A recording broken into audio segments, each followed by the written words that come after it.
Hello, my dear students. We were doing our chapters from the first part of our geography syllabus, Fundamentals of Human Geography. And beta ji, today we are going to start our next chapter, Population Composition from the second unit. ठीक है, हम दूसरी जो इकाई है unit है उसके अध्याय बेटा जनसंख्या संगठन जो है इसके बारे में बात करेंगे। हमें पता है कि जितने भी हमने किए हैं fundamentals of human geography part में सब कुछ पॉपुलेशन से रिलेटेड है। इट मीन्स ह्यूमन बीइंग से रिलेटेड देता है। हर चीज़ प्रकृति है उसको भी हमने उनसे रिलेट किया है, मनुष्य के साथ उसके अंतर संबंध है उन्हीं का हमने अध्ययन किया है। अब भी हम कुछ ऐसे ही कंपोनेंट्स लेने वाले हैं इस चैप्टर के अंदर, वो भी ह्यूमन बीइंग से ही रिलेटेड है। तो फर्स्ट ऑफ ऑल बेटा पॉपुलेशन कंपोजिशन या जनसंख्या संगठन है क्या, हम किन चीज़ों को इसमें इंक्लूड करते हैं।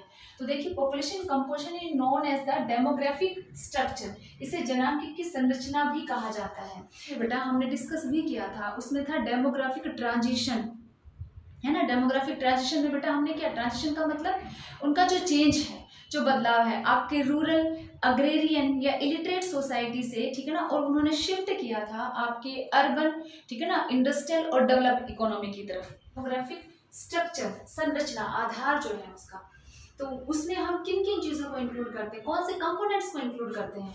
तो देखिए कैरेक्टरिस्टिक्स किसकी बेटा, पॉपुलेशन कंपोजिशन या जिसे हम डेमोग्राफिक स्ट्रक्चर कह रहे हैं, ठीक है ना, इसकी जो विशेषताएं हैं, ठीक है ना, कैरेक्टरिस्टिक्स ऑफ पॉपुलेशन जनसंख्या की वो विशेषताएं कौन सी बेटा, दैट कैन बी मेजरेबल, जिनका मापन किया जा सकता है। इसका मतलब जिनको मापा जा सकता है। मेजरेबल का मतलब आप मापन कर सकते हो। आप कहोगे कि ये अच्छा समाज है, दूसरे कहेंगे तो ये भी अच्छा पर कम अच्छा है, पर कितना कम अच्छा, कितना ज़्यादा अच्छा। ये समाज जो है ये आपकी रूरल इकोनॉमी से रिलेटेड है, ठीक है ना, ये वाला इससे थोड़ा डेवलप है, पर कितना हमें नहीं पता कि अच्छा है तो कितना विकास हुआ है, तो कितना हुआ है। हम कह रहे हैं ये डेवलप्ड है, ठीक है ना, ये वाला आपका डेवलप नहीं है, पर कैसे पता हमें कि एक डेवलप इकोनॉमी है दूसरी आपकी अंडर डेवलप इकोनॉमी है, ठीक है ना, या डेवलपिंग है, ठीक है। किस चीज़ से पता चलेगा, जब हम मेजरमेंट करते हैं। हमने कहा एक बढ़िया, ठीक है ना, कि ये बढ़िया है, ये भी बढ़िया है, पर इससे थोड़ा कम, पर कितना कम है हम ये नहीं जानते। कब पता चलेगा, जब हम इनको मेजर कर सकते हैं। कुछ ऐसी चीज़ें लें जिससे हम मेजरमेंट ईजी कर लें, अब हम मापन कर लें जिससे हमें पता चल जाए ये कितना अच्छा और ये कितना कम अच्छा, ठीक है। और मेजरमेंट उनको अंक दे देते हैं, तो हमने एक को दे दिए 6 और एक को दे दिए 8, तो हम ये कह सकते हैं कि आउट ऑफ इसके क्या है 6 आउट ऑफ 10 और इसके 8 आउट ऑफ 10। अब इजी हो गया आपके लिए बताना, ठीक है ना, कि ये कितना कम अच्छा और बेटा ये कितना ज़्यादा अच्छा है, ठीक है ना, उससे आपको सटीक पता चल जाता है। तो हम इसके अंदर भी वही कैरेक्टरिस्टिक्स लेते हैं पॉपुलेशन कंपोजिशन के अंदर बेटा, दैट कैन बी मेजरेबल, जिन्हें मापा जा सकता है, मापन किया जा सकता है, ठीक है। या फिर बेटा जो भी आपकी फीचर्स या कैरेक्टरिस्टिक्स आप लेते हो, डिस्टिंग्विशिंग, जिनको आप तुलना कर सकते हो, अलग बनाती हैं one group of people from the other, आप दूसरे से और उसमें अंतर कर सकते हो। जैसे मैंने बताया ना, एक कम अच्छा और एक ज़्यादा अच्छा, तो कम कैसे, ज़्यादा कैसे, कितना कम और कितना ज़्यादा, हाउ मच या हाउ मैनी, है ना, हमें ये पता चल जाए। तो यहाँ पर वही है, माप सकते हैं, मेजरमेंट किया जा सकता है और डिस्टिंग्विश भी कर सकते हैं। हम उस एक ग्रुप को दूसरे से कैसे अलग बता सकते हैं, या फिर distinguishing one group of people from the other, वो एक ग्रुप दूसरे से कितना अलग है, कितना, तो वो किससे पता चलता है, आपके उस मापन से पता चलता है। मतलब आप ये लिख सकते हो बेटा, जन समूहों में अंतर स्पष्ट किया जा सकता है। हिंदी में ये आसान है कि जन समूहों में अंतर स्पष्ट किया जा सकता है। अब आप डिफरेंस कर सकते हो ना, जब आपके पास क्या है, मेजरमेंट है, उसका मापदंड है, ठीक है। अब देखिए हम जिन के अंदर डिफरेंस कर रहे हैं वो कंपोनेंट्स क्या हैं, वो कौन से घटक हैं जिन्हें हम माप रहे हैं, जिनसे हम ये पता लगा रहे हैं कि वन ग्रुप ऑफ पर्सन जो है वो बिल्कुल अलग या डिफरेंट कैसे है फ्रॉम द अदर, दूसरे से। तो वो देखिए आपके कौन से हो गए, ये हो गए आपके घटक। और कौन से घटक बेटा, एज हो गया आयु के आधार पर, ठीक है, कि हमने देखा कि एज मतलब एक एज ग्रुप है वो इतनी एज का है कि इसकी उम्र इतनी है 0 से 14, तो दूसरा एज ग्रुप है वो आपका कौन सा होगा 15 to 59, अलग कर सकते हैं ना, अंतर करना आसान हो जाता है। ऐसे ही आपका क्या, लिंग के आधार पर वो पुरुष है या महिला है, ठीक है ना, इस आधार पर भी हम उसमें क्या कर सकते हैं, विभेद कर सकते हैं। लिटरेसी हो जाएगा बेटा साक्षरता, कि वो इलिटरेट है ठीक है ना, या वो लिटरेट है, वहाँ इग्नोरेंस है या वहाँ नॉलेज है, पढ़े लिखा समाज है, ठीक है ना, या फिर वो अनपढ़ या असाक्षर है, पढ़ा लिखा भी है, लिटरेट भी है, तो लिटरेट में भी एजुकेशन शिक्षा है वो कितनी है, ये भी हम इसके अंदर देख सकते हैं। मतलब मापन करना इजी बन जाता है कि ये कम पढ़ा लिखा है, ये ज्यादा, कितना कम कितना ज्यादा, तो हमें वो कैसे पता चलेगा, ठीक है ना, मेजरमेंट से। तो जिन्हें मेजर भी किया जा सकता है और अंतर भी किया जा सकता है। तो साक्षरता प्लेस ऑफ रेजिडेंस हो जाता है बेटा निवास स्थान, ठीक है ना। और बेटा आपका प्लेस ऑफ रेजिडेंस जो है बेटा वो दोनों हो सकता है, मतलब it can be rural and the urban also, ये भी हो सकता है और ये भी, मतलब ग्रामीण के लोग जो है वो गांव में रहते हैं या फिर बेटा वो नगरों में निवास करते हैं, उनका रेजिडेंस प्लेस है, निवास स्थान है वो अर्बन एरियाज भी हो सकता है, ठीक है। तो गांव में रहने वाले हैं या फिर वो नगरों में रहने वाले हैं, इसके आधार पर। एंड द लास्ट वन बेटा आपका है ऑक्यूपेशन, व्यवसाय, वो क्या कार्य करते हैं, मतलब इकोनॉमिक एक्टिविटीज, किस प्रकार के क्रियाकलापों में वो संलग्न मतलब एंगेज हैं। तो इससे हम क्या मेजरमेंट कर सकते हैं कि हमने ये उठा लिया कि वो रूरल में है, फिर हमने देखा कितना लिटरेट है, ठीक है ना, वो किस वर्ग के अंदर आता है, महिला पुरुष किस आयु वर्ग में एज ग्रुप के अंदर आता है और उसका कार्य क्या है ना। अब हमने क्या एक उठाकर उसके आधार पर उसका क्या एक ग्रुप को दूसरे से हम डिफ्रेंशिएशन कर सकते हैं। अगर हम एज उठा लेते तो हमने एक वर्ग उठा लिया कोई भी 0 से 14, अब 0 से 14 में हम ये भी देख रहे हैं कि वो आपके मतलब लड़कियां हैं या फिर लड़के, बॉयज और गर्ल्स, ठीक है।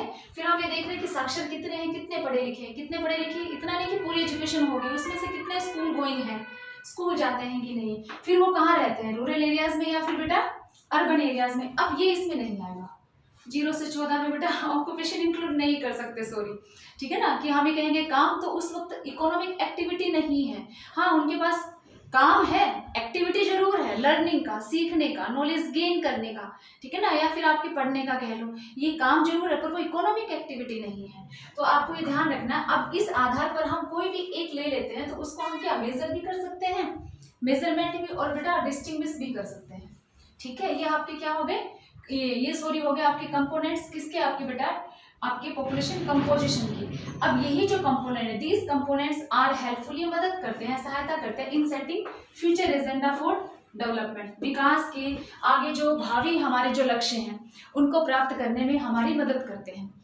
ठीक है। जिससे हम ये पता लगा लेते हैं या फिर हम ये देख लेते हैं बेटा, जैसे हमने कोई भी एक एज ग्रुप ले लिया है तो ये एज ग्रुप है किस, अब जैसे ये तो कोई इकोनॉमिक एक्टिविटी नहीं करता, पर कोई दूसरा एज ग्रुप अगर हम ले रहे हैं तो वो इकोनॉमिक एक्टिविटी में कितना कंट्रीब्यूट करता है, ठीक है ना। अगर वो अच्छा पढ़ा लिखा है तो आपको पता है अर्बन एरियाज में होगा, अर्बन एरियाज में कितनी पॉपुलेशन है, रिसोर्सेज है वो उनको मिल रहे हैं कि नहीं मिल रहे, ऐसे ही रूरल टू अर्बन माइग्रेशन होता रहा, ठीक है ना, तो आपके रिसोर्सेज वहाँ पे डिप्लीट हो जाएंगे, ओवर क्राउडेड हो जाएगा आपका अर्बन एरिया। तो इससे हमें पता लगाना कि हम रूरल एरियाज में भी कुछ ऐसी फैसिलिटीज प्रोवाइड करवाएं कि उनका माइग्रेशन इतना ज्यादा ना हो कि रूरल से अर्बन, कि वो आपका बिल्कुल ही आउट माइग्रेशन बन जाए, मतलब आपका वो स्थान जहाँ से जा रहे हैं इमिग्रेंट्स में, और अर्बन एरियाज आपका ज़्यादा इमिग्रेंट्स वाला ना बने। तो इसके लिए क्या हम डेवलपमेंट की या विकास के जो कार्य हैं आगे के, उन कार्यों की रणनीतियाँ जो है वो इनके आधार पर तय करते हैं। ये आपका है पॉपुलेशन कंपोजिशन। अब हमने जो भी कंपोनेंट्स लिए बेटा हम ये एक एक लेकर इसमें चलेंगे। बेटा जी we are taking first component, हम ना उनमें से एक पहला जो घटक है वो ले रहे हैं, वो आपका बेटा सेक्स कंपोजिशन, लिंग संगठन, ठीक है। और सेक्स कंपोजिशन में हम क्या देखेंगे, हमारा मतलब सेक्स रेशियो देखेंगे, लिंग अनुपात, कि महिला और पुरुष जो है उनका अनुपात कैसे है। तो मेजरमेंट के लिए हम जो लेते हैं लिंग अनुपात, तो देखो बेटा विश्व के ऐसे बहुत सारे देश हैं, ठीक है ना, देयर आर मेनी कंट्रीज जिनके अंदर सेक्स रेशियो लेने के लिए हम लेते हैं the ratio between the number of women and man in the population, पर फॉर्मूला ये अडॉप्ट करते हैं, mail population upon female population divided by 1000। It means आपके 1000 जो पुरुष 1000 जो महिलाएं हैं उन पर पुरुषों की संख्या, मतलब द नंबर ऑफ मेल्स पर 1000 फीमेल, पर 1000 फीमेल पर 1000 फीमेल पर नंबर ऑफ मेल जो है, ठीक है। लेकिन जब हम इंडिया की बात करते हैं भारत में, तो बेटा हम क्या ले रहे हैं, फीमेल पॉपुलेशन, ठीक है ना, अपॉन मेल पॉपुलेशन 1000, मतलब 1000 पुरुषों पर महिलाओं की संख्या, ठीक है ना, ये आपको ध्यान रखना है। द नंबर ऑफ फीमेल्स, मतलब नंबर ऑफ फीमेल्स पर 1000 मेल, 1000 पुरुषों पर महिलाओं की संख्या, मतलब जो ऊपर है वो निकल कर आएगा। अगर हम यहाँ पर हम ये लिखते हैं कि 940 अकॉर्डिंग टू दिस फॉर्मूला अगर हम 940 लिखते हैं तो 940 यहाँ पर क्या है, मेल है, ठीक है ना, कितने पर, आपके 1000 महिलाओं पर। अब यही 940 बेटे अगर हम यहाँ लिखते हैं, सॉरी 940 हम यहाँ पर लिखते हैं 940, 924, 941, वटएवर जो भी हमने लिखा 940, तो इसका मतलब क्या है, ये 940 क्या है, आपकी महिलाएं हैं, ठीक है ना, कितने पर, आपके 1000 पुरुषों पर। तो अगर हम सेक्स रेशियो लिख रहे हैं 940, ठीक है ना, 1187, 933, it means number of females पर 1000 मेल, मोस्टली ये लिया जाता है कि 1000 पुरुषों पर वो महिलाओं की संख्या है जो भी लिखा हुआ है। अगर sex ratio is equal to ऐसे लिखा है, इसका मतलब क्या है, वो नंबर ऑफ फीमेल कितने पर बेटा, आपके 1000 पर, वो भी 1000 पुरुष। देखिए अब वर्ल्ड के अंदर अगर हम एवरेज लेते हैं, ठीक है ना, विश्व के अंदर अगर हम औसत लेते हैं बेटा, तो आपके 100 जो महिलाएं हैं उस पर 102 पुरुष हैं, ठीक है ना, 100 महिलाओं पर 102 या 102 मेल हैं। लेकिन हम लातविया यूरोपियन कंट्री है इसकी बात करते हैं तो यहाँ आपके 85 हैं 100 पर, एवरेज ले रहे हैं हम, औसत, ठीक है। ऐसे ही कतर की बात करें तो यहाँ पर आपके 311 हैं और कितने पर बेटा, 100 पर, मतलब एवरेज में यहाँ पर आपके पुरुष हैं वो बहुत पुरुष ज्यादा है और यहाँ आपके कम है। इस इट मीन्स बेटा ये कतर जो है ये आपका अरेबियन पेनिनसुला के पास है, तो ये आपके ज्यादातर कहाँ, गल्फ कंट्रीज होते हैं जिनके अंदर आपका एम माइग्रेशन ज्यादा होता है, ठीक है ना, जिसमें हमने कहा था ना कि आते ज्यादा है, तो ये एमिग्रेशन है वो ज्यादा होता है, मतलब बहुत ज्यादा लोग हैं वो इन कंट्रीज के अंदर आते हैं, पुरुष ज्यादा आते हैं। और ज्यादातर प्रवास है वो भी कौन करती है, मेल पॉपुलेशन करती है, जैसे रूरल टू अर्बन, तो अर्बन में ज्यादा क्या पुरुष मिलेंगे, ठीक है ना, तो वही रीजन यहाँ पर है कि आपके यहाँ पर क्या है, मेल है वो ज्यादा है रादर देन फीमेल। मतलब देखिए बेटा हम दोनों कंपेयर ले लेते हैं, मतलब तुलना कर लेते हैं। हम बात करते हैं सेक्स रेशियो, तो sex ratio is unfavourable to women, ठीक है ना, महिलाओं के पक्ष में कब होता है, तो उसके पीछे क्या रीजन है कि जिन कंट्रीज के अंदर आपकी महिलाएं हैं औसतन पुरुषों की तुलना में कम है। तो लिंगानुपात का अगर हम विश्व प्रतिरूप देखते हैं बेटा, तो उसके अंदर हम ये देखेंगे कि बहुत सारे मतलब देश हैं जिनके अंदर स्त्रियों के साथ भेदभाव होता है, ठीक है ना, इसलिए वहां पर क्या है, स्त्रियों के, यहाँ आप लिख सकते हैं प्रतिकूल, लिंगानुपात स्त्रियों के प्रतिकूल और वो अनुकूल। प्रतिकूल का मतलब जहाँ नंबर ऑफ फीमेल है वो कम है पर 1000 मेल पर, तो मोस्टली इसमें एशियन कंट्रीज आते हैं। तो बेटा जेंडर डिस्क्रिमिनेशन हो गया, भेदभाव करना, ठीक है ना, महिला है पुरुष है, तो हम जैसे एशियन कंट्रीज का लेंगे तो मेल डोमिनेटेड सोसाइटी है, पुरुषों को वरीयता दी जाती है हर स्थान पर, तो एक रीजन ये हो जाता है। फीमेल फोर्टिसाइड या फीमेल इन्फेंटिसाइड, ठीक है ना, कन्या भ्रूण हत्या, ठीक है ना, या शिशु हत्या है, ठीक है ना, ये भी आमतौर पर होता है, इसलिए उनकी संख्या बढ़ती ही नहीं है। या फिर डोमेस्टिक वायलेंस, ठीक है ना, महिलाएं हैं उनके साथ घरेलू हिंसा होती है, तो ये भी एक रीजन है जहाँ पर महिलाएं हैं वो आपकी कम मिलती हैं। या lower socio economic status of महिलाएं हैं, उनका सामाजिक या आर्थिक स्तर जो है वो भी आपका निम्न स्तर का होता है। निम्न सामाजिक और आर्थिक स्तर का पाया जाना कि उनके काम को भी इतना इंपॉर्टेंस या वरीयता नहीं दी जाती जितना कि पुरुषों को दी जाती है, ठीक है ना। एग्जाम्पल हम लेंगे आपके एशियन कंट्रीज, और आप अच्छी तरह बखूबी, ठीक है ना, इनसे परिचित हैं, ठीक है। अब आ जाइए फेवरेबल, ये हो जाएंगे बेटा अनुकूल। अनुकूल कब होंगे, जहां पर आपकी महिलाएं ज्यादा है, मतलब नंबर ऑफ फीमेल जो है वो आपकी ज्यादा है, कितने पर बेटा, आपके 1000 मेल पर 1000 मेल। तो यहाँ क्या होगा, बेटर स्टेटस ऑफ वीमेन, महिलाओं की स्थिति वो अच्छी है। तो देखिए मेल डोमिनेटेड आउट माइग्रेशन, कि मेल डोमिनेटेड आउट क्या हो गया बेटा, आपका उत्तर प्रवास, ठीक है ना, पुरुष प्रधान, ये तो हर जगह ही होता है, लेकिन हाँ ज्यादातर पुरुष हैं वो काम की तलाश में दूसरे जो नीरज जो कंट्रीज होते हैं उन कंट्रीज के अंदर चले जाते हैं, यूरोपियन कंट्रीज या कोई भी दूसरे जो देश है जैसे आपका यूएसए वगैरह, अमेरिकन कंट्रीज, तो उन देशों के अंदर है वो क्या, पुरुष चले जाते हैं, तो बची क्या, महिलाएं। जैसे हम रूरल एरिया के लेंगे तो रूरल एरियाज के अंदर महिलाएं ज्यादा मिलेंगी,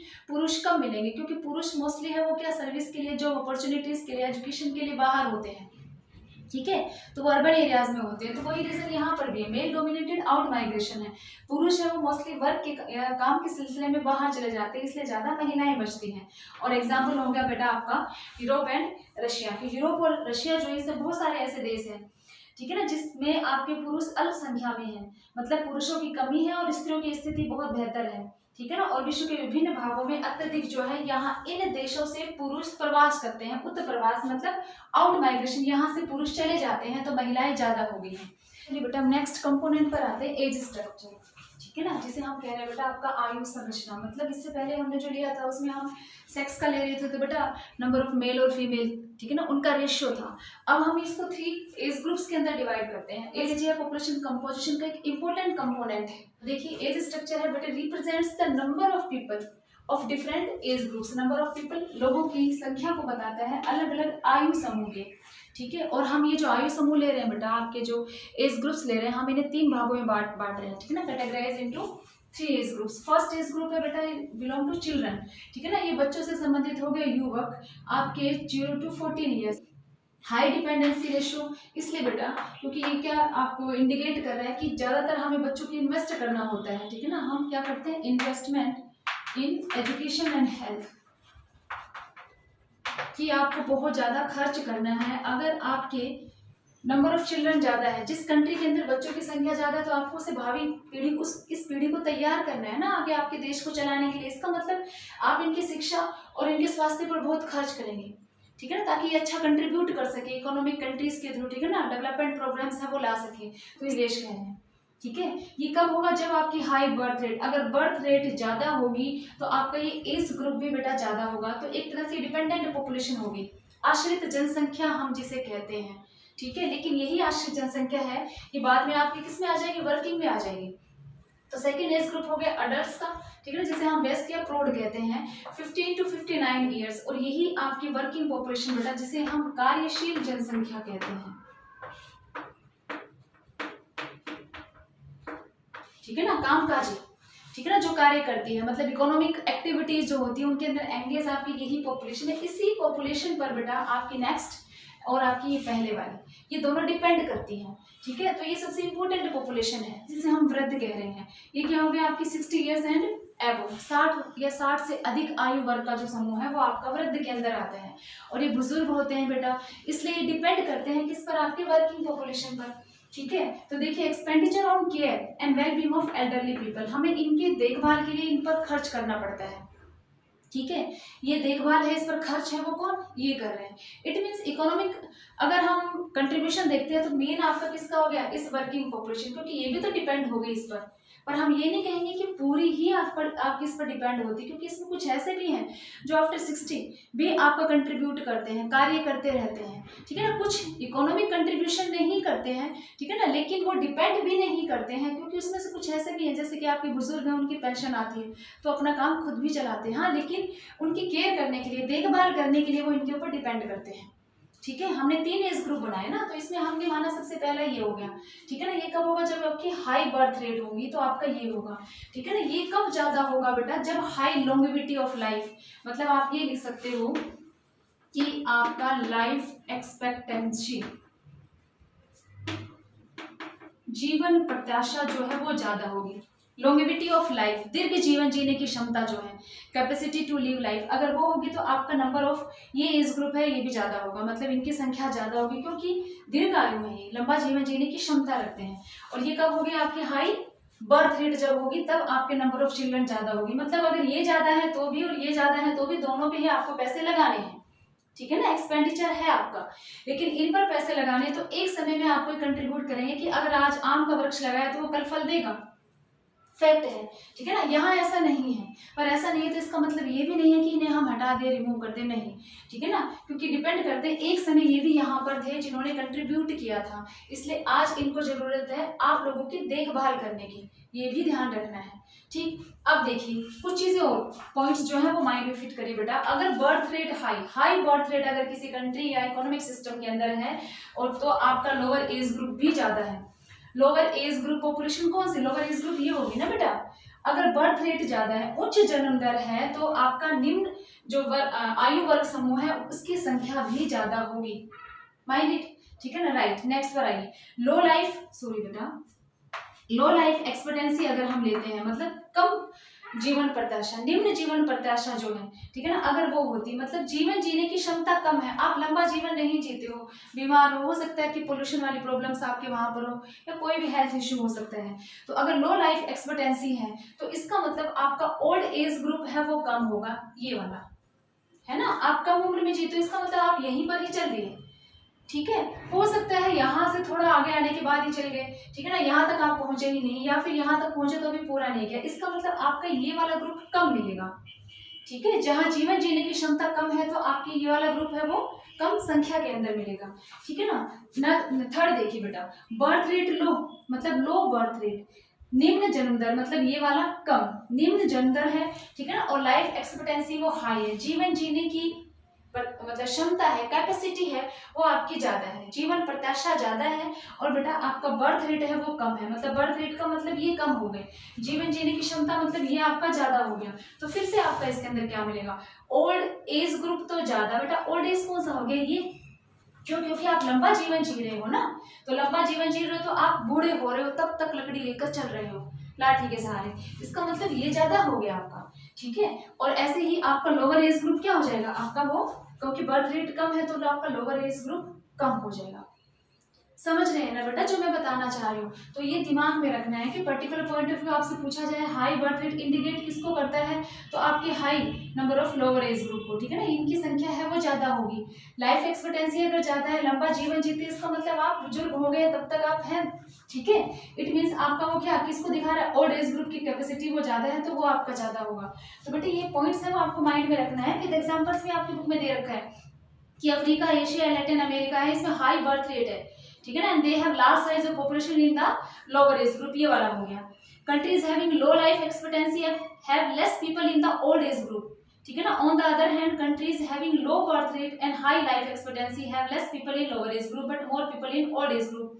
तो आपके कौन से हो, यूरोप है, यूएसए है, कनाडा है, जापान है, have large proportion of elderly people because of low birth rate कम है एंड हाई लॉन्गेविटी हो गया, ठीक है ना। तो कंट्रीज के साथ में एग्जांपल, ये आपका बेटा एज स्ट्रक्चर हो गया। अब हम एज स्ट्रक्चर है जो एज ग्रुप है इन्हीं को एक बार कन्वर्ट करते हैं एज सेक्स पिरामिड में, मतलब हमने एक साथ दो कंपोनेंट ले लेंगे, ठीक है। अब तक तो हमने एक पहले लिया था सेक्स रेशियो का, नंबर ऑफ मेल और फीमेल है ना रेशियो, अब हमने लिया एज ग्रुप का, अब हम दोनों ले रहे हैं। चलिए बेटे आ जाइए, एज सेक्स पिरामिड, आयुलिक पिरामिड की हम बात करते हैं। मैंने आपको बताया था आप दो कंपोनेंट्स ले रहे हैं, एक आपका एज, दूसरा आपका सेक्स, ठीक है ना। और पिरामिड जो है वो आपकी इस शेप से, ठीक है ना, pyramids are related to the Egypt, मिस्र से जो संबंधित हैं, जिनका बेस जो है बेटा वो ब्रॉड होता है, ब्रॉड का मतलब आधार चौड़ा, ठीक है ना, और उनका जो शीर्ष है वो अपेक्स होता है, मतलब एपेक्स शीर्ष जो है वो आपका नैरो संकीर्ण होता है। तो देखिए ये आधार हो गया आपका बेस, ये इतना चौड़ा है और धीरे धीरे धीरे धीरे आपका ये ऊपर कॉनिकल शेप के अंदर जा रहा है। तो आपका एपेक्स जो है ये आपका नैरो संकीर्ण होता है, और बेटा आपका ये बेस जो है ये आपका वाइड या फिर आपका ब्रॉड होता है, चौड़ा आधार और संकीर्ण शीर्ष होता है, ठीक है। अब देखिए हम इसके अंदर क्या प्रेजेंट करने वाले हैं। A6 पिरामिड है बेटा, ये हेल्पफुल है, मदद करता है to study the age and sex composition, दोनों चीजें, आयु और लिंग, ठीक है ना, ऑफ पॉपुलेशन जनसंख्या, जिसके अंदर हम ये देखते हैं किस आयु वर्ग के, ठीक है ना, और कौन सा समूह मतलब पुरुष या महिला है, ठीक है ना, वो कितने हैं, कितने ज्यादा है उनकी परसेंटेज, और किस आयु वर्ग का, ठीक। फिर नेक्स्ट देखिए longer bars at the base, longer bars कौन सी, ये बार, ये, ठीक है, जैसे हम यू बनाते हैं तो ये होता है आपका बार डायग्राम, है ना, ऐसे हम जो रिप्रेजेंट करते हैं ये बार्स होती है जिन्हें दंड कहा जाता है। तो बेटा आपकी लोंगर बार्स मतलब ये वाली बार्स, ये तो ये लोंगर है लंबी लंबी, फिर ये छोटी छोटी और आगे छोटी होती जा रही है, ठीक है ना। तो longer bars at the base, ये बेस के ऊपर आपकी क्या है, लंबी लंबी है, ठीक है ना, and shorter bars at the apex, शीर्ष के ऊपर जैसे जा रहे हैं तो देखो ये जितनी लंबी है आगे ये छोटी हो रही है ना, और ऊपर जाते जाते बिल्कुल छोटी हो जाती है। तो ऊपर आधार जो है एपेक्स, शीर्ष जो है, शीर्ष के ऊपर ये छोटी और बेस के ऊपर बेटा आपकी ये लंबी है।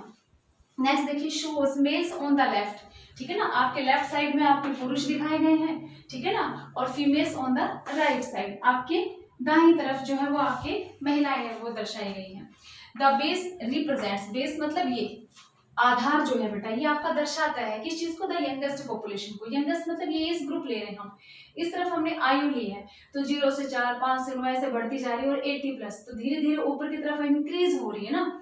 अगर ये ज्यादा है तो इसका मतलब बहुत ज्यादा आपकी जन्म दर है, यंगर पॉपुलेशन है वो ज्यादा, क्योंकि 0 से 4 है वो इतने कितने परसेंट है, 10 है या 8 है, जो भी है इतनी ही आपकी महिलाएं हैं, मतलब कि लड़कियां हैं। तो अब ये आपका किसको रिप्रेजेंट करा है, देखो रिप्रेजेंट्स द यंगेस्ट पॉपुलेशन की, इतना छोड़ा, इसका मतलब हाई बर्थ रेट है ना, उसको दर्शा रहे हैं, ठीक है। और ऐसे ही एपेक्स जो है वो ओल्डेस्ट एज ग्रुप को, एपेक्स मतलब ये वाला जो है ये 80+ है तो इससे कम, तो इसका मतलब ये आपकी ओल्डेस्ट एज ग्रुप को दर्शा रहा है कि बहुत कम है आपके बुजुर्ग या अधिक आयु वाले। इसका मतलब हो सकता है लाइफ एक्सपेक्टेंसी है वो लो हो, ठीक है ना, जीवन जीने की क्षमता या लॉन्गेविटी ऑफ लाइफ है वो नहीं है, कम है।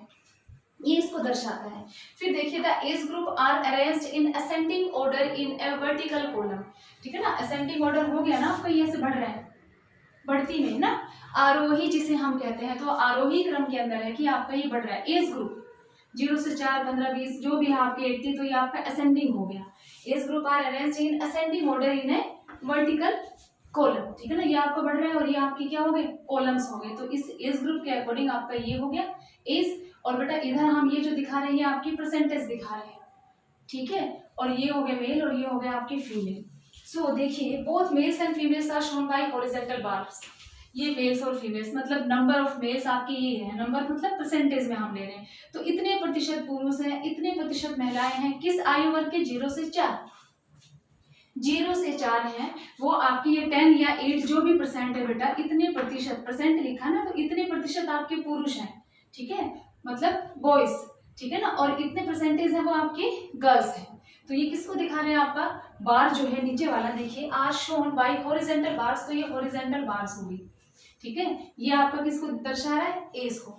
तो इससे हम क्या दोनों ही चीजें देख पा रहे हैं, ठीक है ना। और दूसरा वैसे अब यही शेप ले लीजिए आप, ठीक है ना, अगर ये आकृति दी गई है तो इस आकृति में आपका जो बेस है वो आपका ब्रॉड या वाइड है, बेस मतलब ये, इसका मतलब इसमें हाई बर्थ रेट है, जैसे जैसे जैसे जैसे एज बढ़ रही है, एज ये है ना, जैसे जैसे आपकी एज बढ़ रही है, इंक्रीज हो रही है, वैसे ही number of male and female both दोनों जो है देखो वो डिक्रीज हो रहे हैं, घटते जा रहे हैं, मतलब जो जो उम्र बढ़ती जा रही है वैसे इनकी संख्या कम होती जा रही है, और यहाँ तक आकर ये संख्या बहुत कम हो गई है, यहाँ पर आकर ये संख्या बहुत कम हो गई है। इसका मतलब ये वो समाज है जिसके अंदर उच्च जन्म दर बहुत ज्यादा है, समय के साथ साथ मृत्यु दर भी बढ़ रही है ना, और साथ में बेटा एक ये भी हो गया कि इसके अंदर जीवन जीने की उम्र मतलब लाइफ लॉन्गेविटी ऑफ लाइफ या लाइफ एक्सपेक्टेंसी है वो भी आपकी लो है।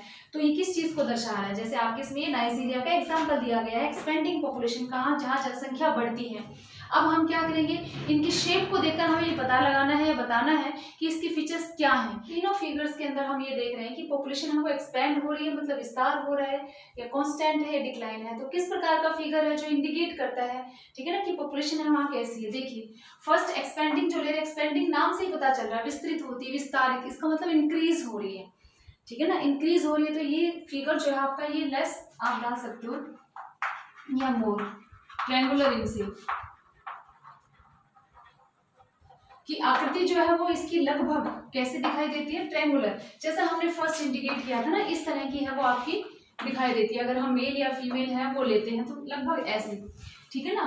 अब देखिए ब्रॉड बेस, आधार जो है वो इसका कैसा, ब्रॉड मतलब चौड़ा होता है, और नैरो एपेक्स, और इसका जो शीर्ष होता है बेटा वो आपका संकीर्ण होता है, ठीक है ना, जो हम अब फिगर में देखेंगे। देखिए high birth rate and high death rate दोनों ही ज्यादा है, उच्च जन्म दर बेटा और उच्च मृत्यु दर, ठीक है।